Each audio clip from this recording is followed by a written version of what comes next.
We also want to thank our wonderful string quartet that Sarah Schrader put it together for us tonight, and we welcome all of them. Isn't that a wonderful treat to have on Christmas Eve?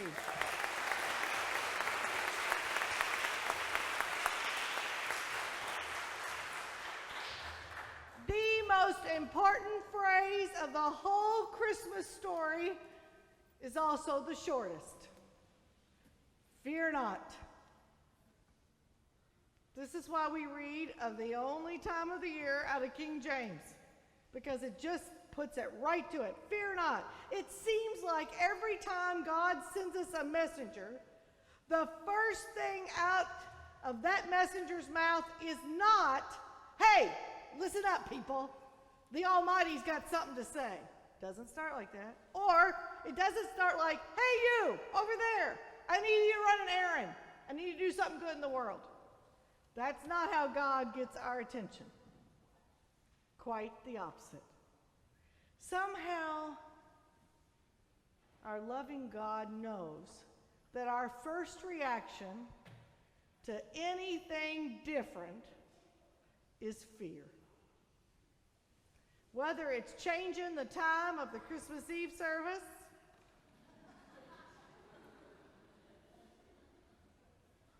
or some person from another part of the world, our first reaction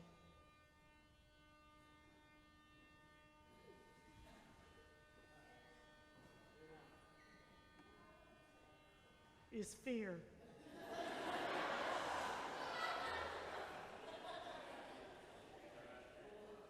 Sarah, was that you? She doesn't have her bow in hand.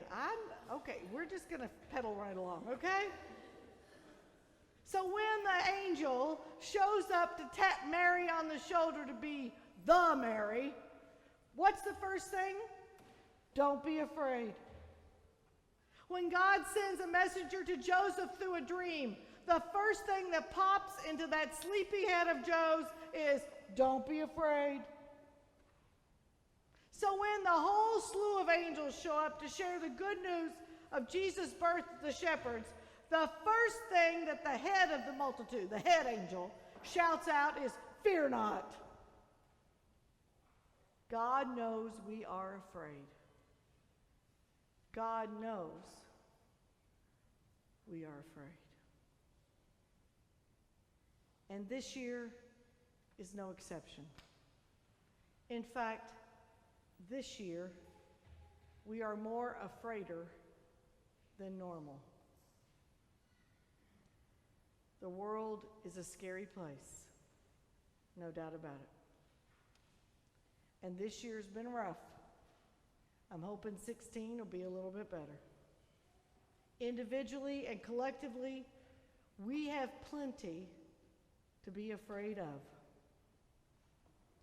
And it has haunted me and daunted me all of Advent.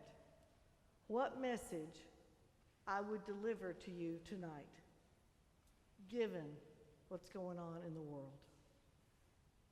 How could I tell you to be filled with joy and peace and hope of Christmas when the world seems like it's fallen apart? When this week, Reverend Tracy and I tried to help people whose world is falling apart. How do we sing about the ringing bells of Christmas time when the sounds of gunshots are ringing out down the street, or in schools, or offices, and places of worship? How do we speak of Christmas bringing our spirits peace when our hearts are so heavy and have such heartache? And then I read the story. Our story. That's what I told the reporter outside. He goes, what makes this so special? I said, it's our story. It's what makes us who we are. And I read our story one more time. And I noticed that before the angel told the shepherds anything about peace and goodwill toward all, before any of that happened, the angel first had to pry open And I love that King James. They're sore, afraid hearts. With those famous first words, fear not. And you have to do this. Let's practice all together. Ready? Fear not. No, you didn't get the swoop. You got to get the swoop. Okay, ready? Fear not. That's right. It makes it much more powerful. That's right. See, God knew that for us to let the peace and goodwill actually have half a chance at sticking to our hearts, if we had half a chance to let the joy soak into us so it absolutely overflow into our lives, God knew that to let Jesus be born in us, we would have to let go of the fear. We have to let go of the fear.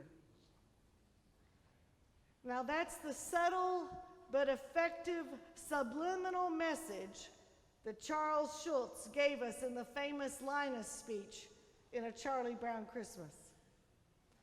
Oh, we all have a little bit of Linus in us, don't we?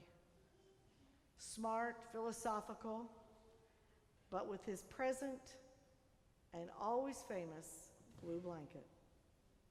Nothing would ever persuade Linus to let go of that thing. Not Lucy's threats, not Charlie Brown's dopey pleas, not Snoopy's shenanigans. Nothing would persuade or cajole Linus to let that blanket go. That was his own personal piece of comfort, and he dragged it everywhere with him until he told his story. You all remember it. I shall now perform Linus's most famous speech. Lights, please. Lights, please. Get the lights! Gosh, the help you get these days.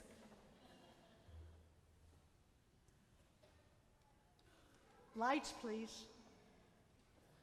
And there were in the same country shepherds, abiding in the field, keeping watch o'er their flock by night. And lo, the angel of the Lord came upon them, and the glory of the Lord shone round about them, and they were sore afraid. And the angel said unto them, ready? Fear not. See, right there. Okay, you can hit the lights, Tracy. That's good. The effect was very good, don't you think?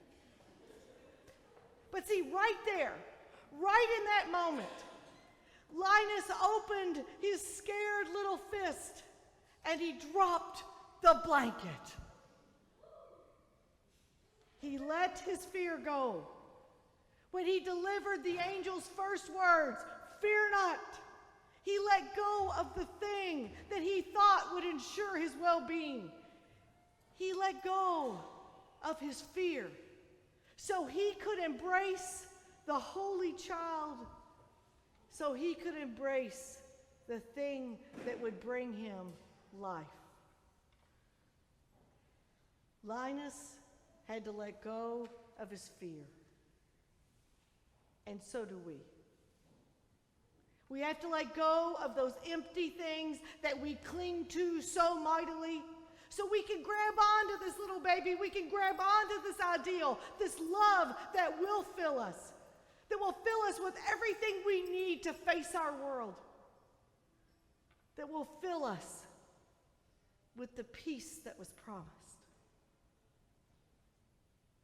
Have you ever noticed that scared and sacred are both spelled with the same letters? S-C-A-R-E-D, scared. S-A-C-R-E-D, sacred. It all depends on the order you put things in. It all depends on what thing you make first. Are you scared? Or are you going to live sacred? So how do we celebrate Christmas this year? I paraphrased a poem written by Anne Weems called Christmas Comes. Listen carefully. Christmas comes every time we see God in other persons. Did you hear what I said? Christmas comes every time we see God in other persons. The human and the holy, the scared and the sacred. They meet in Bethlehem. They meet under the star. Or maybe they meet in Times Square. Maybe they meet in Bridgeport. For Christmas comes determinedly. Christmas comes inevitably right when we need it the most. Even now it comes. It will come. Even in the face of hatred and war, Christmas will come. No atrocity too terrible to stop it. No Herod strong enough to kill it. No hurt in your life deep enough to overwhelm it. No curse shocking enough to silence it. No disaster shattering enough to break it. No fear intimidating enough to overshadow it. Christmas will come, even this year. And then she writes these words, for someone will see the star. Someone will hear angel voices. Someone will not be afraid. Someone will know peace. Someone will give goodwill. And yes, even here, even this year, Jesus will be born.